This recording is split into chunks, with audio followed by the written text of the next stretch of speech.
Right, Gaz, so you're our, what you class as the club's chaplain. Can you explain in a nutshell what that's all about?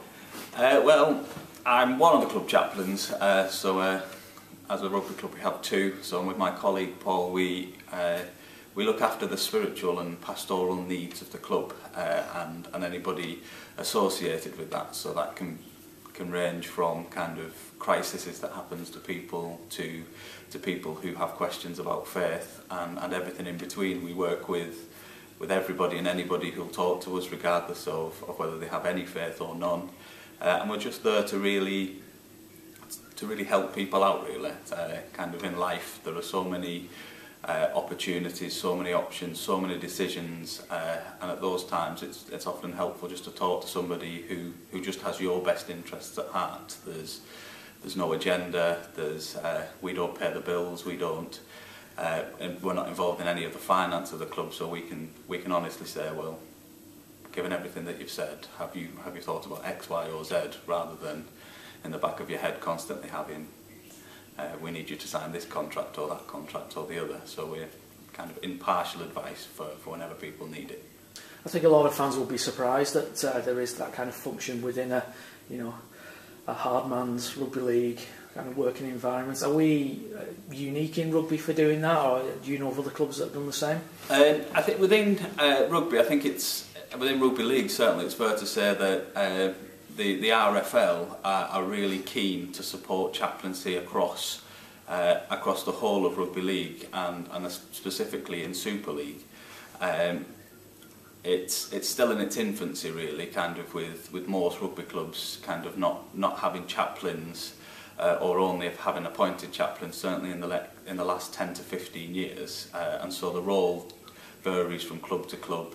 We're very, very fortunate here that we've been kind of embraced into the fabric of the institution really, and accepted, and what we do is valued, and that changes from club to club. And whilst rugby league is a hard man's game, all of the press that's been all over elite sports recently will show you that actually there's some very, very vulnerable people involved, and whilst our society says kind of this is the pinnacle of what it means to be a man, certainly in kind of northern working class towns, there are some people who will be playing rugby league that will be struggling, and it's only right that as a society we look out for them, and it's only right from our perspective as a church that we provide something that says if you're going to be a role model to generations of young people coming through, then it's only right that we kind of say, are you alright, mate? And whether that means kind of some kind of faith development, or whether that just means literally bloke to bloke, are you alright because you seem to be struggling? Fantastic. As you say, there's been a lot of talk recently about what's happening in sport, and kind of what you're providing is something different from that a coach could provide, a captain could provide. There's obviously player welfare managers which are going to be introduced in the next 3 years. Can you see your role getting almost bigger as a result? I think so. I mean, and I think because of almost the stigma that goes kind of religion and sport and kind of a bit of what you said earlier really, where is that line and what's it all about? But I think as you do the job, a player welfare manager has of course the player's welfare at heart, but he's still employed by the club. And that means that brings a certain amount of accountability to you, kind of you're doing the best for the club, certainly as I would see it, whereas a chaplain or some clubs call the job that I do a director of pastoral care, that kind of role that's kind of objective, is outside the system but is welcomed, is probably going to get bigger, because as certainly rugby league players move around more, there is going to be the need constantly and probably increasingly for that objective advice that says just because one club says X doesn't mean that's the whole picture. I'm probably not kind of writing my next year's unofficial contract here, but it is really about the welfare of that individual player and their needs, and whilst we sit outside the kind of the system of financial packages and everything, we're probably some of the only people that can sit there and say, I really have your best interests at heart. Although it would be fair to say that in my experience, St.Helens as a rugby club really do deal with everybody that they employ, certainly in a playing capacity, because that's where my experience is, in a way that says we want to take you seriously, and you're more important than the rugby club at the end of the day. But they have bills to pay, they have a team to put out. I don't have any of those things. There's your predecessor Phil Paul, he took a quite active role excuse me, in matches, and was also quite active in the dressing room. From what I've seen of you, you prefer to kind of, you know, not slink into the background, but be in the background and help where you can. Is that where you see your role, really? I think Phil had a really unique relationship with Daniel Anderson when he was here, and there was a need that had arisen during one of the seasons that he did the job, and Phil was the person who filled that need, really. I kind of can't see how I can do the job and kind of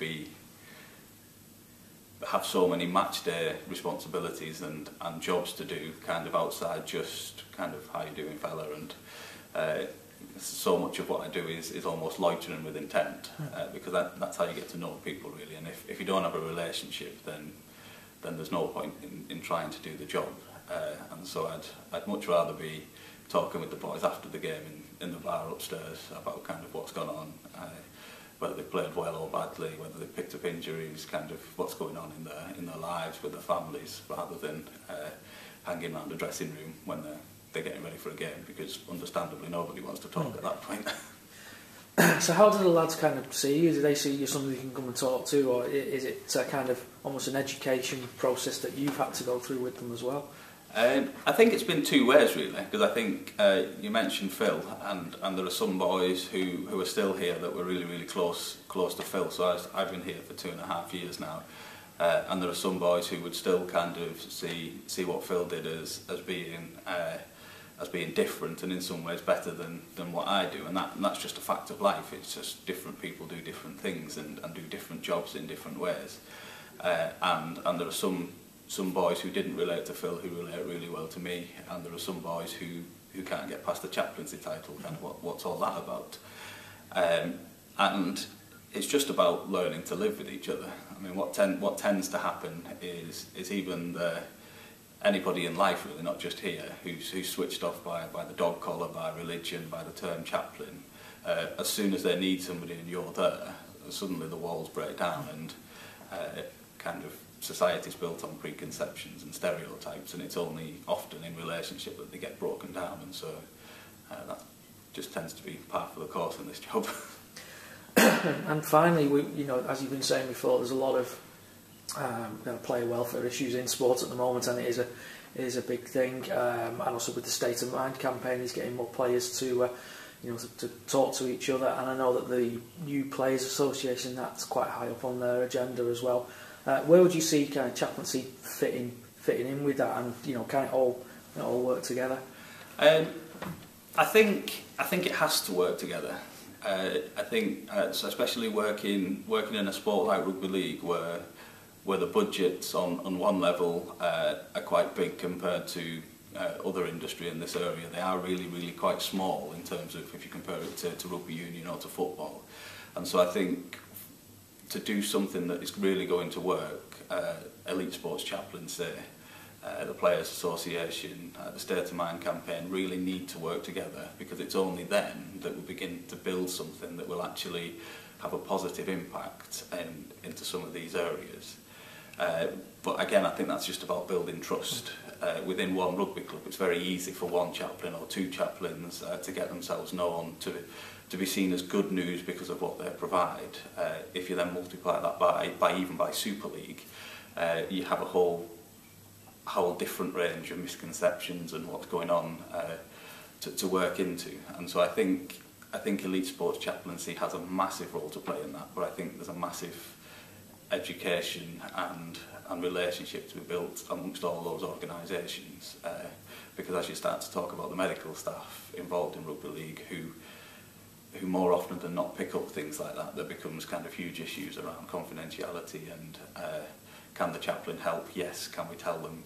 Perhaps not, because of the confidentiality around all of those issues. And so there are some big questions that we need to ask and some things that we need to sort out, a relationship that really needs to begin. But I think that working together will probably provide the best for everybody playing elite rugby league.